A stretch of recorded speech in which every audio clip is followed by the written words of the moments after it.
Hi friends, welcome to our channel. வெஜிடேரியன்ஸ்க்கான ஒரு special recipe vegetable biryani தான் இன்றைக்கி நம்ம பார்க்க போகிறோம்.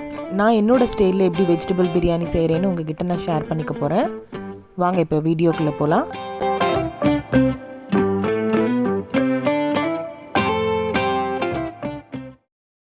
பிரியாணி செய்கிறதுக்கு நமக்கு ரொம்ப பெரிய வேலையெல்லாம் இல்லை. ஃபஸ்ட் நம்ம காய்கறிகள் எல்லாமே நறுக்கி கரெக்டாக எடுத்து வச்சுக்கிட்டோம் அப்படின்னா பிரியாணி ரொம்ப ஈஸியாகிடும். இப்போ நான் நறுக்கி வச்சுருக்க காய்கறி எல்லாம் உங்ககிட்ட காமிக்கிறேன்.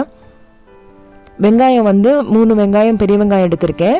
இது பட்டர் பீன்ஸ். கொஞ்சம் இந்த பீன்ஸ் நார்மல் பீன்ஸை விட ரொம்ப டேஸ்டியாக இருக்கும். நார் அவ்வளோக்கா இருக்காது. ஸோ இந்த மாதிரி பீன்ஸ் ரொம்ப நல்லாயிருக்கும். நல்ல ஃப்ரெஷ் கேரட்ஸ் பயன்படுத்தினோன்னா டேஸ்ட் ரொம்ப நல்லாயிருக்கும். நான் மேல் தோல் எடுத்துகிட்டு சின்ன சின்ன பீசஸை நான் கட் பண்ணி வச்சுருக்கேன். இது ஃப்ரெஷ் பட்டாணி. நம்ம ஊற வச்சு கூட போடலாம். காஞ்ச பட்டாணியை நல்லா ஓவர் நைட் ஊற வச்சு நீங்கள் பயன்படுத்திக்கலாம். எனக்கு ஃப்ரெஷ்ஷாக கிடச்சதுனால நான் ஃப்ரெஷ் பீஸ் போட போகிறேன். வெங்காயம் பார்த்திங்கன்னா நீல வாக்கில் கட் பண்ணினா தான் பிரியாணிக்கு ரொம்ப நல்லாயிருக்கும். ஸோ காய்கறிகள் ரெடியாக இருந்ததுனாலே பிரியாணி நமக்கு ஆல்மோஸ்ட் தயார்னு அர்த்தம். இப்போ நெக்ஸ்ட்டு முக்கியமான பொருள் இஞ்சி பூண்டு அரைக்கிறது தான். இதில் நான் இஞ்சி பூண்டு கூட சேர்த்து இன்றைக்கி பச்சை மிளகாயும் சேர்த்து அரைக்க போகிறேன். மிளகாய் நம்ம அரைச்சும் சேர்த்துக்கலாம், இல்லை டைரெக்டாக தாளிக்கவும் செய்யலாம். அது நம்மளோட ஓன் விருப்பம்தான். அப்புறம் இஞ்சி பூண்டு நான் எல்லாமே குட்டி குட்டியாக கட் பண்ணியிருக்கேன். அதனால் எவ்வளோ அளவுன்னு நான் காமிக்க முடியல. ஒரு 50 கிராம்ஸ் எடுத்துக்கோங்க இஞ்சி பூண்டு. நல்லா இந்த மாதிரி இஞ்சி பூண்டு அண்டு மிளகாயை நல்லா இந்த அளவுக்கு பேஸ்ட் மாதிரி அரைச்சி ரெடி பண்ணிக்கிட்டேன் ஃபஸ்ட்டு.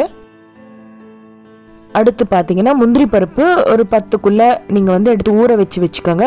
நம்ம பேஸ்ட் எடுத்து போட போகிறோம். ஏன்னா இது பேஸ்ட் போடுறதுனால இன்னும் ஸ்பெஷலாக இருக்கும் பிரியாணி.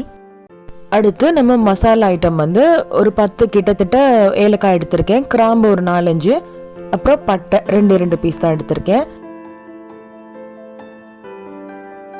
ஜாதி பத்திரி, அப்புறம் பே லீவ்ஸ் கட்டாயமாக போட வேண்டியது. அவ்வளோதாங்க. நான் சமைக்கிறதுக்கு முன்னாடி எல்லாமே நான் இந்த மாதிரி எடுத்து வச்சுக்கிட்டதுனால ரொம்ப ஈஸியாக இருக்கும். நம்ம சமையல் டக்குன்னு செஞ்சிடலாம். இந்த காய்கறிகள் எல்லாமே பார்த்தீங்கன்னா எவ்வளோ ஃப்ரெஷ்ஷாக இருக்கும் அந்தளவுக்கு நமக்கு டேஸ்ட் கிடைக்கும். ஸோ கேரட் முக்கியமாக நமக்கு ரொம்ப நாள் 2-3 நாள் வாங்கி வச்சு செய்கிறத விட இந்த மாதிரி காய்கறிகள் அன்னைக்கே வாங்கி அன்னைக்கே சமைச்சோம் அப்படின்னா நம்ம ஃபுட்டோட குவாலிட்டி ரொம்ப டிஃப்ரென்ஸ் தெரியும் உங்களுக்கு. அண்ட் இந்த காய்களுடைய குவான்டிட்டி எப்படின்னா அது நம்மளோட விருப்பத்துக்கு தான். என்னென்னா கேரட் அதிகமாக போட்டோன்னா ஸ்வீட் டேஸ்ட் அதிகமாகிடும். ஸோ கேரட் மட்டும் கொஞ்சம் கம்மியாக போட்டுக்கோங்க. மற்ற காய்கறிகள் நம்ம விருப்பமானதை நம்ம சேர்த்துக்கலாம். பிரியாணிக்காகவே செய்கிறதுக்குன்னு ஒரு பாத்திரம் நான் வச்சுருக்கேன். ஸோ இன்றைக்கி குக்கரில் இல்லை, இதில் தான் செய்ய போகிறோம். அதுக்காக 100 ml கடலெண்ணெய் எடுத்திருக்கேன். நீங்கள் எந்த ஆயில் வேணாலும் எடுத்துக்கலாம். இது கூடவே நான் 50 ml நெய் போட்டிருக்கேன். நெய்யோட ஃப்ளேவர் பிடிச்சிருக்கிறவங்க இன்னும் கூட அதிகமாக யூஸ் பண்ணிக்கலாம். நல்ல எண்ணெய் காஞ்ச உடனே நம்ம எடுத்து வச்சிருக்க அந்த மசாலா ஐட்டம்லாம் வாசனை வர வரைக்கும் வறுத்தெடுத்துடலாம். இதெல்லாம் கரெக்டான பக்குவத்தில் நம்ம தாளிச்சினோனாலே பிரியாணி ஸ்மெல் ரொம்ப நல்லாயிருக்கும். சப்போஸ் தீயை விட்டுட்டோம் அப்படின்னா அந்த ஃப்ளேவர் நமக்கு எக்ஸாக்டாக வராது பிரியாணியில். ஸோ ஃபைனலாக எல்லாமே போட்டு சிவக்க வறுத்தாச்சு. இனி நம்ம கட் பண்ணி வச்சுருக்க ஒவ்வொரு வெஜிடபிளும் ஆட் பண்ணிக்கிறோம். ஃபஸ்ட்டு நான் வெங்காயம் போட்டுக்கிறேன். யூஸ்வலாக எல்லா பிரியாணிக்குமே வெங்காயம் நல்லா உங்களுக்கு ப்ரௌன் கலரில் வறுத்துட்டிங்கனாலே டேஸ்ட் நல்லாயிருக்கும். எவ்வளோக்கு எவ்வளோ அந்த வெங்காயம் குக் ஆகுதோ அந்த அளவுக்கு பிரியாணியோட டேஸ்ட் ரொம்ப நல்லாயிருக்கும். பச்சை வாசனம் இருந்தது அப்படின்னா உங்களுக்கு பிரியாணிக்கு அந்த ஃப்ளேவர் கிடைக்கவே கிடைக்காது. வெங்காயம் வதங்கட்டும். இப்போ நம்ம அதுக்குள்ளேயே தண்ணி அளந்து வச்சுடுவோம். இந்த டம்ளரில் தான் நான் 3 டம்ளர் அரிசி எடுத்திருக்கேன். ஸோ 6 டம்ளர் அளந்து வச்சுருக்கேன். அதாவது எக்ஸாக்ட்லி டபுள் தான் வச்சுருக்கோம். இது சைடில் கொதிச்சுட்டு இருக்கட்டும். நம்ம ஒவ்வொன்றா நம்ம வதக்கிறதுக்குள்ளார தண்ணியும் ஹீட் ஆகிடும். நான் அடுப்பு பற்ற வைக்கிறதுக்கு முன்னாடியே அரிசி ஊற வச்சுட்டேன். ஸோ தண்ணியும் இப்போ ரெடி ஆகிட்டுருக்கு.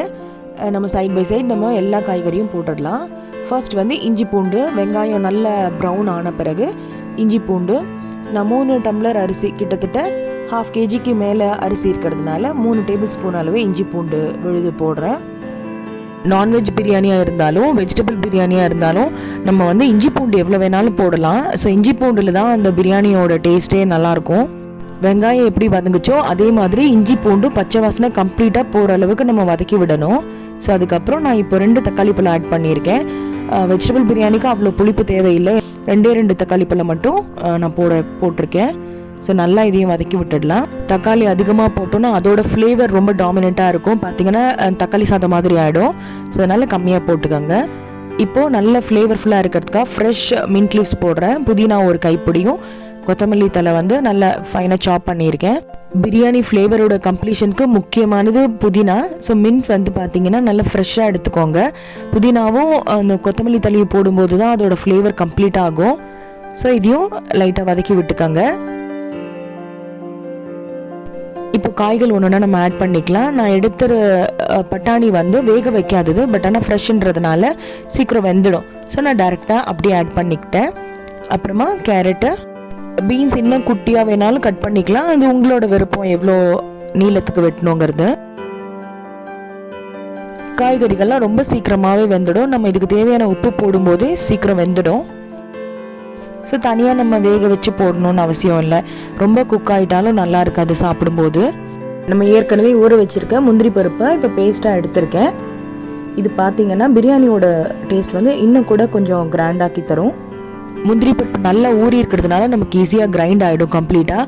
அப்படி இல்லைன்னா நீங்கள் இஞ்சி பூண்டு அரைக்கும் போதே அரைக்கலாம். என்னென்னா கொஞ்சம் ஈஸியாக அடிப்பிடிக்கும். ஏற்கனவே இஞ்சி பூண்டும் அடிப்பிடிக்கும்.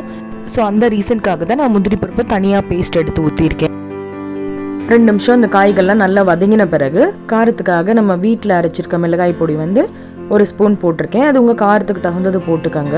அப்புறம் கலருக்காக பிரியாணி ரொம்ப கலர்ஃபுல்லாக இருக்கும், அதனால் 1 ஸ்பூன் அளவு காஷ்மீரி சில்லி பவுடரும் போட்டிருக்கேன். இதே எண்ணெயிலே நம்ம வதக்கி விட்டுட்டோம் அப்படின்னா நல்லா ஃப்ளேவர் நல்லாயிருக்கும். மீன்வைல் டைமில் நம்ம தண்ணி ரெடி பண்ணி ஏற்கனவே ஸ்டவ்வில் கொதிக்க வச்சுருக்கோம்.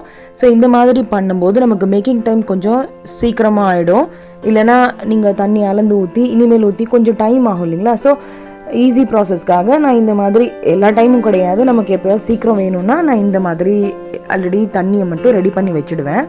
நமக்கு ரொம்ப ஈஸியாக வேலை முடிஞ்சிடும் இந்த மாதிரி செய்யும்போது. இல்லைனா அந்த தண்ணி கொதிக்கிறதுக்கு பார்த்தீங்கன்னா அட்லீஸ்ட் மினிமம் 5 to 10 minutes ஆகும். பிரியாணிக்கு தேவையான இன்க்ரீடியன்ஸ் எல்லாமே ஆல்மோஸ்ட் போட்டாச்சு. இன்னும் ஒரு விஷயம் முக்கியமானது போடலை, உப்பு தாங்க. ஸோ இந்த ஸ்டேஜில் பார்த்தீங்கன்னா நம்ம உப்பு டேஸ்ட் பண்ணி கூட பார்த்துக்கலாம். நமக்கு ஓரளவுக்கு லைட்டாக ஜாஸ்தியாக இருக்க மாதிரி இருந்தால் தான் அரிசி போட்ட பிறகு அது கரெக்டாக இருக்கும். ஸோ கொஞ்சம் ஜஸ்ட்டு ஒரு பிஞ்ச் ஜாஸ்தியாக இருக்க மாதிரி போட்டுக்கோங்க. இப்போ நான் மூடி வச்சுருக்கேன், லிட் போட்டு மூடிட்டேன். இந்த டைமில் அரிசியை கொஞ்சம் கூடமே தண்ணி இல்லாமல் நம்ம வடித்து எடுத்துடலாம். ஏன்னா நம்ம கரெக்டாக தான் வச்சுருக்கோம் தண்ணி. இந்த பிரியாணிக்கு வந்து நான் பயன்படுத்தியிருக்க அரிசி துளசி பச்சை அப்படிங்கிற ஒரு பிராண்டு. ஓகே, இது நல்லா தான் இருக்குது. ரொம்ப சூப்பர் குவாலிட்டின்னு சொல்ல மாட்டேன், கம்மின்னு சொல்ல மாட்டேன். ஓகே தான். எந்த வெஜிடபிளாக இருந்தாலும் சரி, நான்வெஜ்க்கும் நான் பயன்படுத்துகிற பிரியாணி அரிசி வந்து இதுதான். ரொம்பவும் வந்து அரிசியை டிஸ்டர்ப் பண்ணக்கூடாது. என்னென்னா நம்ம ஊற வைக்கிறதுக்கு டைம்லேயே 2-3 தடவை கழுவிட்டோம் அப்படின்னா அப்படியே 4th or 5th வாட்டர் அப்படியே விட்டுடுங்க. இப்போ வடித்ததை டைரெக்டாக ஆட் பண்ணிக்கலாம். நம்ம அரிசி ஆட் பண்ண பிறகு அடிக்கடி டிஸ்டர்ப் பண்ணக்கூடாது. ஜஸ்ட் ஆட் பண்ணின உடனே கொஞ்சம் நேரம் நான் கிளறி விடுறதோட சரி. இந்த டைமில் நம்ம போட்டிருக்க வெஜிடபிள்ஸ்லாம் கட்டாயமாக ஒரு 75% குக் ஆகிருக்கும், அதையும் செக் பண்ணிக்கோங்க. நம்ம எந்த டைமில் பிரியாணி லிட் அகெயின் க்ளோஸ் பண்ணோன்னா ஆல்மோஸ்ட் அந்த தண்ணி எல்லாமே ஓரளவுக்கு எவாப்ரேட் ஆகிருக்கும் பாருங்கள். அந்த டைமில் வந்து நீங்கள் செக் பண்ணி பார்த்தீங்கன்னா ஒரு 50% or 75% வந்து குக் ஆகிருக்கும். இது அப்படியே நம்ம தோசை தவாவில் எடுத்து மேலே வைக்க போகிறோம். அதுக்கு முன்னாடி தேவையான அளவு நெய் போட்டுக்கோங்க. ஏன்னா ஃபைனல் ஸ்டேஜில் போடும்போது அந்த நெய்யோட அரோமா ரொம்ப நல்லா கிடைக்கும் நமக்கு. ஸோ லிட் போட்டுட்டு இந்த ஸ்டவ் ஆஃப் பண்ணிவிட்டு நான் ஆல்ரெடி வந்து தோசை தவா ரொம்ப மினிமம் ஹீட் பண்ணி ஒரு 10 minutes ப்ரீ ஹீட் பண்ணி வச்சுருக்கேன். ஸோ அதில் எடுத்து வச்சுட்டு மேலே நமக்கு அந்த நீராவி வந்து உள்ளே விழாமல் இருக்கிறதுக்காக ஒரு வெயிட், அதுலேயும் கொஞ்சம் தண்ணி பிடிச்சி வச்சுட்டிங்க அப்படின்னா அந்த ப்ரெஷரில் மேலே இருக்க இடமும் நல்லா குக் ஆகிடும். இந்த தோசைக்கல் மேலே ரொம்ப ரொம்ப மினிமம் ஃப்ளேமில் 5 to 10 minutes வரைக்கும் அப்படியே இருக்கட்டும். பிரியாணியோட முக்கியமான சைட் டிஷ் raitha. அது வந்து எப்படி நான் என்னோட ஸ்டைலில் செய்கிறேன்னு உங்கள்கிட்ட காமிக்கிறேன். வெங்காயம் வந்து நீள் வாட்டத்தில் ஸ்லிட் பண்ணினா தான் இதுக்கு நல்லாயிருக்கும்.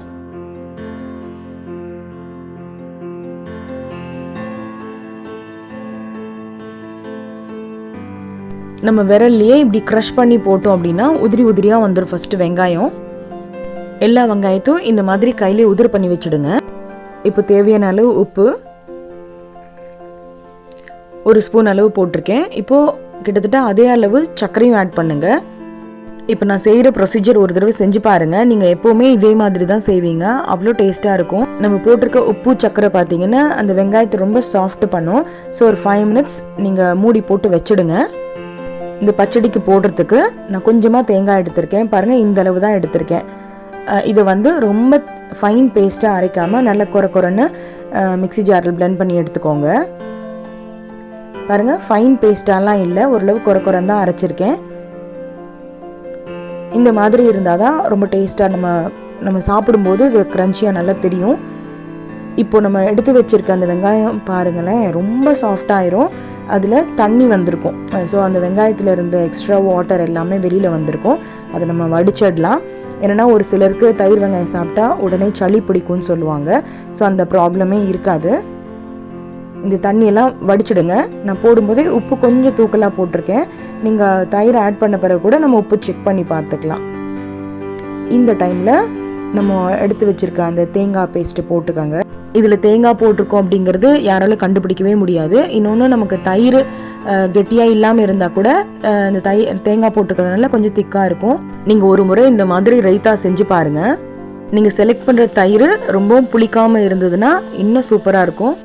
வெங்காயத்தோட காரம் அதிகம் இல்லாமல் நம்ம போட்டிருக்க கொஞ்சோண்டு ஸ்வீட்டோட ரொம்ப சூப்பராக இருக்கும் தயிர் வெங்காயம். ட்ரை பண்ணி பாருங்கள், எப்படி இருக்குன்னு எனக்கு கமெண்ட் செக்ஷனில் சொல்லுங்கள்.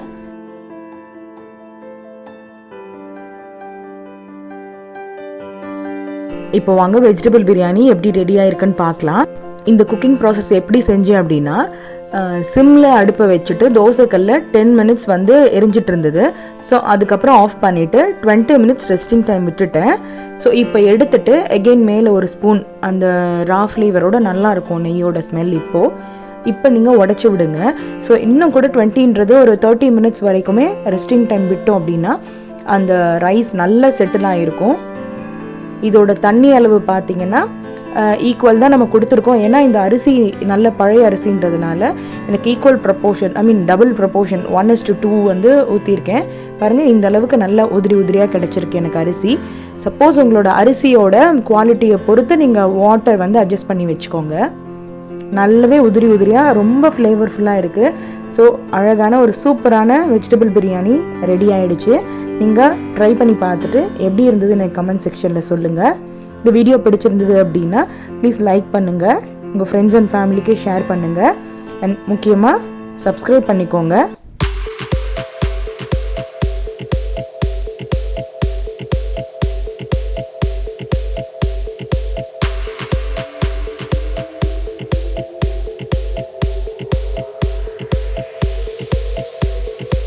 ஸோ கிட்டத்தட்ட இதே ப்ராசஸில் சிக்கன் பிரியாணி எப்படி செய்கிறதுன்னு நம்ம வீடியோஸ் கூட கொடுத்துருக்கேன். அதோட லிங்க் நான் ஐ பட்டனில் கொடுக்குறேன், தேவைன்னா செக் பண்ணி பார்த்துக்கோங்க.